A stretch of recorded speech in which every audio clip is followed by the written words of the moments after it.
YouTube पर subscribe कीजिए, मज़ेदार वीडियो आपको मिलती रहेगी। धन्यवाद, थैंक यू जी। शहर से कुछ ही दूर सुंदरवन नाम का एक बहुत ही घना जंगल था। वह जंगल प्राकृतिक सुंदरता से भरा हुआ था। वहाँ प्यारे प्यारे जीव जंतु, पशु पक्षी रहते थे। भारत सरकार ने जंगल को बर्बाद होने से बचाने के लिए वन्य सुरक्षा अधिनियम को बनाया, जिसके तहत मेजर राम सिंह और हवालदार बिहारिया की पोस्टिंग उसी सुंदरवन जंगल में 5 साल पहले हुई थी। तब से हवालदार बिहारिया उस जंगल की रखवाली करता था। बिहारिया को पशु पक्षी और जानवरों से बहुत प्यार था। उसके पास एक बहुत ही खूबसूरत हाथी था, जिसका नाम रेमो था। रेमो बचपन में ही अपनी माँ बाप और जून से बिछड़ गया था। तब से उसका पालन पोषण और परवरिश बिहारिया कर रहा था। अब रेमो बड़ा हो गया था।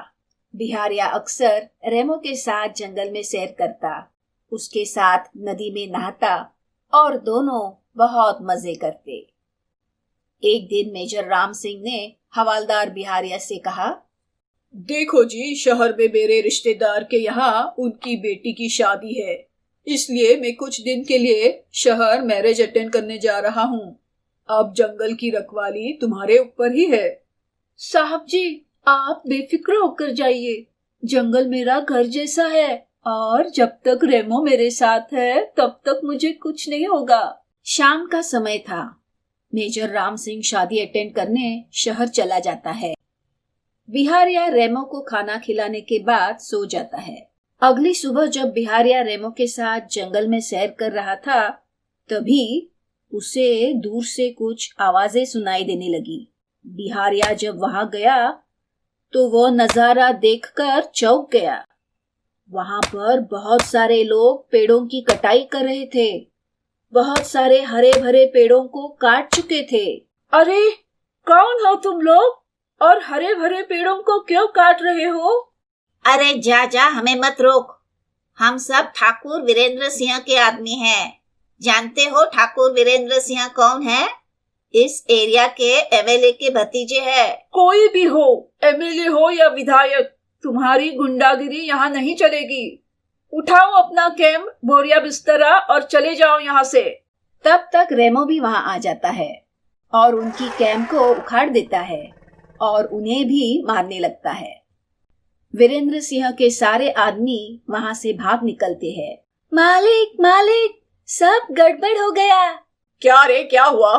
तेरा इतना पसीना क्यों निकल रहा है? क्या बताइए हुजूर, हवालदार बिहारिया और उसके पालतू हाथी ने सारा कैंप उखाड़ दिया, हमें भी मारा। किसी तरह अपनी जान बचाकर भागे। क्या बक रहे हो? उसकी यह हिम्मत! चलो, मैं भी चल रहा हूँ और इस बार कुल्हाड़ियों के साथ साथ गोला बारूद और हथियार भी साथ ले लेना। और सभी लोग गाड़ियों में बैठकर जंगल की तरफ अपने कैंप की ओर चल देते हैं और अब की बार कैंप को और मजबूत और चारों तरफ से कांटेदार घेरा बना देते हैं। मुझे अपने प्रोजेक्ट के लिए बहुत सारे कच्चे लकड़ियों की आवश्यकता है और विदेश में भी माल सप्लाई करनी है। 10 दिन के अंदर सारी कच्ची लकड़ियों को काटो और गाड़ियों पर इकट्ठा करके लोड करो। और हाँ, जो भी इस काम के बीच में टांग अड़ाएगा उसे जान से मार दो। तब तक बिहारिया अपने रेमो के साथ वहां आ जाता है। रुको, ये सब क्या कर रहे हो? प्रकृति का नाश करोगे तो तुम्हारा भी नाश हो जाएगा। हम तुम्हें ऐसा नहीं करने देंगे। हवालदार, तुम्हारी क्या औकात है? तुम्हारे ऑफिसर हमारे तलवे चाटते हैं। बोल, तेरे को कितना पैसा चाहिए? मैं उनकी तरह बिकाऊ नहीं हूँ। हम तुम्हें जेल की सलाखों तक ले जाएंगे। और बिहारिया उनका कैंप तोड़ने लगता है। यह देखकर ठाकुर वीरेंद्र सिंह को गुस्सा आ जाता है। वह अपने कैंप से बंदूक निकालता है और बोलता है, बिहारी, तुमको तुम्हारा रेमो हाथी बहुत पसंद है ना? हम इसे मारकर तुम्हें वो जख्म देंगे कि दोबारा फिर कोई भी ऐसी दुस्साहस नहीं करोगे। और वीरेंद्र सिंह रेमो पर गोलियां बरसाने लगता है। रेमो बहुत जख्मी हो जाता है और वहीं पर गिर जाता है। यह देखकर बिहारिया को बहुत गुस्सा आ जाता है। वह अपना पिस्तौल निकालकर ठाकुर वीरेंद्र सिंह की तरफ मारने के लिए दौड़ता है। तभी ठाकुर वीरेंद्र सिंह के साथी उसे गोलियों से मार देते हैं। हवालदार बिहारिया और रेमो दोनों मारे जाते हैं। कुछ दिन के बाद हवालदार बिहारिया की आत्मा भूत बनकर उसी जंगल में भटकने लगती है और बदला लेने के लिए तड़पने लगती है। ठाकुर वीरेंद्र सिंह का आदमी उधर ही लकड़ियों की खोज में निकलता है। तभी भूत उसके सामने आ जाता है। आ जाओ, तुम्हें मारने के लिए मेरी आत्मा कब से तड़प रही है। मैं कुछ समझा नहीं। मुझे क्यों मारना चाहते हो? मरने के बाद सब समझ जाओगे, सब मोह माया है।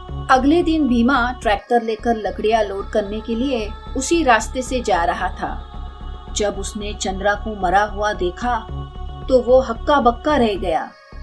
तभी उसके सामने से कोई अनजान साया निकला। भीमा बहुत डर गया। वह डरते डरते कैंप पहुंचा। मालिक, लगता है बिहारिया की आत्मा भूत बनकर भटक रही है। हो सकता है उसी ने चंद्रा को मारा हो। भूत? ऐसा कुछ नहीं होता है। वो शाम को बिना हथियार लिए कैंप से दूर चला गया था। मैंने उसे मना भी किया था। लगता है उस पर किसी जंगली हिंसक जानवर ने हमला किया है। फिर 2 दिन बाद कैंप में चिकन और शराब के साथ पार्टी मनाई जाती है। भाइयों, यह पार्टी हमारी सक्सेस की पार्टी है। अब हमारा बिजनेस करोड़ों का होगा। तुम सब फुल मस्ती करो। सभी लोग शराब के नशे में धुन हो जाते हैं। तभी भीमा बोलता है, भाई, लगता है हमारा हाथ कोई पकड़ रहा है। लगता है तूने ज्यादा चढ़ा रखी है। तभी भूत वहाँ प्रकट हो जाता है और भीमा की गर्दन पकड़कर ऊपर उठा लेता है। तुम्हें मार कर मुझे बहुत खुशी मिलेगी। यह देखकर ठाकुर वीरेंद्र सिंह कैंप से बाहर भागता है और दूसरे कैंप से बंदूक निकालकर भूत पर गोलियां चलाता है। लेकिन भूत पर इन गोलियों का कोई असर नहीं होता। यह देखकर ठाकुर वीरेंद्र सिंह बोलता है, मुझे माफ कर दो, मैं ऐसी गलती दोबारा नहीं करूंगा।